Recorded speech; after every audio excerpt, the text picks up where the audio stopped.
इस समय शारदीय नवरात्रि चल रही है। बड़ी संख्या में भक्त इस 9 दिन पूजा पाठ करते हैं, लेकिन काफ़ी संख्या में ऐसे लोग भी हैं, ऐसे भक्त भी हैं जो 9 दिन का उपवास रखते हैं, व्रत रहते हैं। लेकिन इस दौरान सबसे बड़ी बात होती है कि वो अपने स्वास्थ्य का ख्याल कैसे रखें। कहीं जो वो व्रत रखते हैं उनके लिए उनके स्वास्थ्य पर भारी न पड़े। इस पर बातचीत करने के लिए हमारे साथ डाइटिशियन डॉक्टर संध्या सिंह हैं। हम उनसे जानेंगे कि मैम, जो लोग व्रत रहते हैं 9 दिन का, तमाम लोग रहते हैं, कुछ लोग तो शुरुआत में 1 दिन और आखिरी दिन रहते हैं, तो अपने आहार का, स्वास्थ्य का कैसे ख्याल रखें, ये बताइए। नमस्कार। मेरा नाम संध्या सिंह है। मैं मेडिकल कॉलेज में डाइटिशियन हूँ।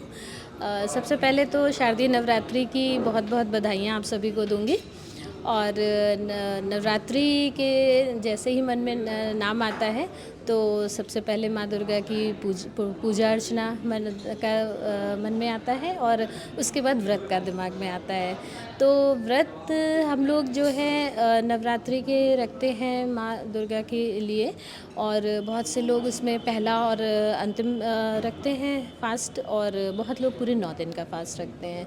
तो पहला और अंतिम में तो है ही ध्यान देने का, लेकिन 9 दिन का व्रत जब भी हम जो लोग रखते हैं उनके लिए थोड़ा सा आहार की बात जब आती है तो उसमें पौष्टिक आहार लेने के उसमें मैं कहना चाहूँगी कि हम लोग जैसे सब अधिकतर व्रत में क्या लेते हैं कि आलू और मूंगफली हो गया, मखाना हो गया, और कुट्टू के आटा, सिंघाड़े के आटे की पूड़ियाँ वगैरह इस तरह की, या दूध से बने चीज़ें हो गई, दूध है, दही है, रायता वगैरह हो गया, पनीर है, मिठाइयाँ हो गई।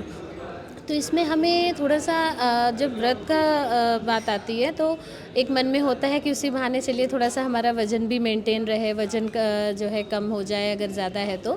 लेकिन खाने पीने में अगर वहीं ध्यान ना दिया गया तो वज़न हमारा बढ़ भी सकता है। जैसे अगर मान लीजिए हम आलू की ही बात करें, अब 9 दिन का व्रत है, अगर हम डेली ही आलू को अगर घी में फ्राई करके खाते हैं, बहुत से लोग आलू जो है एक दिन में एक टाइम तो आलू लेते ही हैं, तो आलू बॉईल करने के बाद उसको घी में फ्राई भी करते हैं। तो आलू कार्बोहाइड्रेट का रिच सोर्स है, और जब उसमें फ़ैट भी मिल गया, घी में फ्राई किया, तो वो कार्बोहाइड्रेट और फ़ैट जब दोनों चीज़ मिक्स हो जाती है तो वो कैलोरीज रिच और फैट रिच हो जाता है, जो अगर हम डेली में अगर लेते हैं इस तरह से 9 दिन तो एक वज़न तो बढ़ेगा ही, और हमें थोड़ा सा लेथार्जिक भी करेगा, हमें आलसपन भी आएगा। तो हम जैसे इस तरह के ऑप्शन को ना लेके, ये साबूदाना है, बहुत लोग आलू साबूदाने की पकौड़े वगैरह सम्मिलित करते हैं अपने नाश्ते या रात के खाने में, तो उसकी जगह हम कुछ ऐसे ऑप्शंस ले सकते हैं जो हेल्दी भी हो, हाई प्रोटीन हो, एनर्जी रिच भी हो, कि हम पूरे दिन भर स्फूर्ति महसूस करें, थकान ना लगे, और पूजा अर्चना वगैरह में भी मन लगे। ये नहीं कि पूरे दिन बस खाते ही खाते जा रहे हैं। कम खाएं, सात्विक खाना रहे और हेल्दी रहे जो, तो उसमें हम लोग ऐसी चीज़ें सम्मिलित कर सकते हैं जैसे दूध के जो ऑप्शंस हैं। तो जैसे साबूदाना फ्राई करने की जगह हम जैसे साबूदाने की खीर वगैरह ले सकते हैं, या फिर आलू साबूदाने की हल्के उसमें जो है ऑयल या घी में साबूदाने की खिचड़ी ले सकते हैं।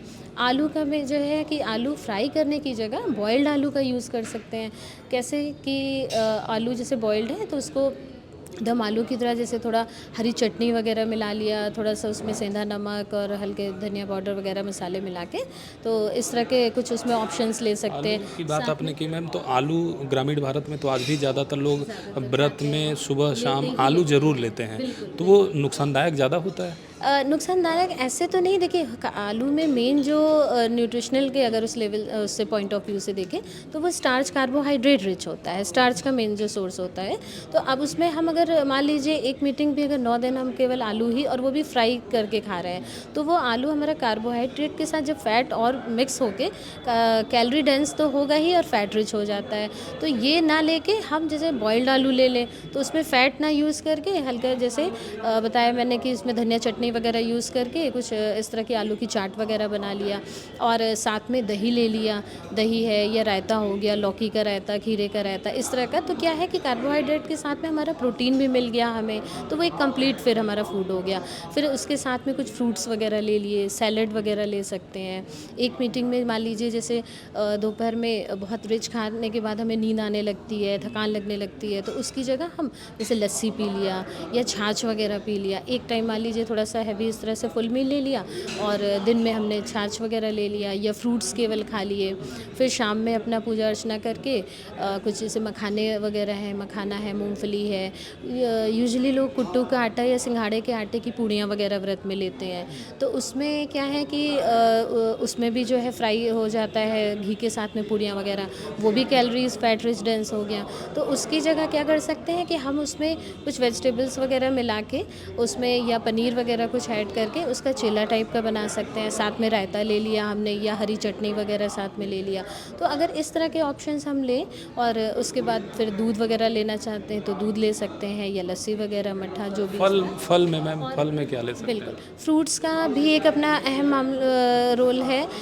व्रत आते हैं तो फलों का महंगे भी हो जाते हैं क्योंकि फल लोग बहुत ज़्यादा खाते हैं, तो फल बिल्कुल खाने चाहिए। फल से हमें देखिए विटामिन्स हैं, मिनरल्स हैं, और तरह तरह के उसमें कैल्शियम, आयरन, मैग्नीशियम, जिंक, इस तरह के हमारे जो है उसमें मिनरल्स और विटामिन्स जो बॉडी को बहुत ज़रूरी होते हैं बॉडी के लिए, इस तरह की चीज़ें उसमें न्यूट्रिशनल सोर्सेज होते हैं।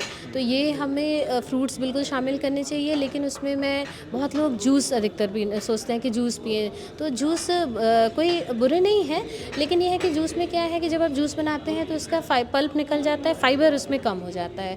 तो उसमें बेटर ऑप्शन है कि आप पूरे होल फ्रूट्स खाइए। तो उसमें जैसे आपके सेब हो गया, अनार है, अभी सीजनल फ्रूट्स खाइए हमेशा, तो वो आपको हेल्दी भी रहेगा, क्योंकि आजकल देखते हैं प्रिजर्वेटिव और ये सब चीज़ें यूज़ करके, तो जो सीज़न के फल हैं वो खाएं तो बेहतर होगा। तो अभी इस टाइम पे जैसे पपीता है, सेब हो गया, केला है, अनार है, और क्या नाम है, नाशपाती वगैरह आ रहा है, इस तरह के फल वगैरह लीजिए तो वो हेल्दी भी रहेगा आपके लिए और लो कैलोरीज रहेगा। जब मैम 9 दिन का व्रत की बात होती है तो उसके बाद जब व्रत के बाद जब उनका आता है 10वें दिन आता है, फिर भोजन वोजन करना होता है, तो उसमें भी ध्यान रखने की बात होती है कि बिल्कुल ज़रूरी है, क्योंकि एकदम से 9 दिन आपने हल्का खाया, चीज़ें ऐसी ली, अन्न नहीं खाया, ठीक है, और एकदम से आप मान लीजिए अन्न है, अब उसमें एकदम से आप पकौड़ी खाने लग गए या पराठे पूड़ी वगैरह खाने लग गए, तो वो भी फिर नुकसान, एकदम से एसिडिटी वगैरह पेट में हो सकती है, पेट दर्द वगैरह इस तरह की दिक्कत हो सकती है। तो ये इस तरह की दिक्कतें ना आए तो आप हल्का कुछ अपना जैसे फ्रूट्स वगैरह से स्टार्ट करके, रोटी वगैरह है, दही वगैरह है, सब्जी है, दाल वगैरह है, इस तरह से चीज़ें लीजिए, लेकिन बहुत डीप फ्राई आइटम्स वगैरह या एकदम से बहुत ज़्यादा हैवी फूड ना लीजिए। ये जो व्रत रहने के दौरान ये जो आपने आहार बताया है, ये कितना ज़रूरी हो जाता है किसी भी भक्त के लिए, या जो 9 दिनों की ये तपस्या करते हैं तो इनके लिए कितना आवश्यक होता है इसको फॉलो करना? देखिए, बहुत लोग क्या करते हैं कि अन्न ना मतलब कुछ नहीं खाते हैं, ऐसा भी करते हैं कि खाली पेट रह के भी सोचते हैं पूजा अर्चना करने के लिए। लेकिन खाली पेट में देखिए एक दिन की तो बात नहीं है, 9 दिन की बात है। और दूसरा कि उससे कभी कभी एसिडिटी वगैरह भी हो जाता है कि केवल आप मान लीजिए पानी ही पी रहे हैं, कुछ भी नहीं खा रहे हैं, तो एकदम से ये भी नहीं ठीक रहता है कि पिछला 1 हफ्ते बाद लास्ट टाइम तक आते आते आपको बहुत वीकनेस वगैरह लगने लग जाए, चक्कर वगैरह आने लग जाए या एसिडिटी इस तरह से।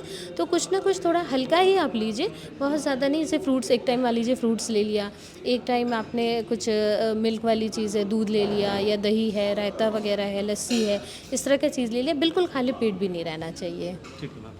तो सुना आपने, ये डाइटिशियन डॉक्टर संध्या सिंह थी जिन्होंने बताया कि 9 दिन के व्रत के दौरान कैसे अपने स्वास्थ्य का ख्याल रख सकते हैं, कैसे एक पौष्टिक आहार ले सकते हैं जिससे उनके शरीर पे नकारात्मक प्रभाव न पड़े। Mangala Tiwari, PTC news, Lucknow.